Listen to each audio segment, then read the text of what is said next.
Alrighty, hello, good day, and welcome. My name is Mr. JB, and today we're going through a pretty quick Photopea tutorial. Today we are going through changing eye color. To start, I've dropped in my image, I've selected my zoom tool or Z, and I'm just going to zoom in as close as I can to these eyes. I'm going to use my lasso select, which is just the second from the top here. You can just select that. If it's not selected, you will right click it. And you're just going to trace the eyes as close and as good as you can. Now, the more off you are, the worse this can end up looking, so just make sure that you take the time in that you need to. Once you're done with the first eye, you're going to press and hold shift, and then you're going to end up dragging the select around the second eye. Once you end up selecting, oops, a little funky, cool.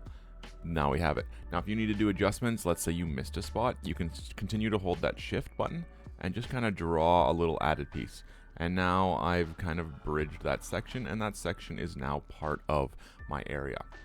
From here, I'm going to press Control C and Control V, and that is going to create a duplicate layer, and it's just going to be those eyeballs. We're going to go up to Image, we're going to go to Adjustments, and we are going to go to Hue and Saturation. From here, just drag your slider out of the way, and then you can just slide and adjust to change whatever you want for these eye colors. Now, if you just end up leaving the range or this set to master, it'll give you probably the best and most realistic version of changing these eye colors. That way, it doesn't look super fake and it doesn't look super weird. You can adjust the saturation a little bit, but again, just play with it so you can get what you want. Again, personal preference. So with that though, that's all this is. Really quick, really straightforward in changing eye color and changing those things. As always, thank you so much for watching. I hope you learned something and I hope you enjoyed. Have a wonderful day, take care, and be safe.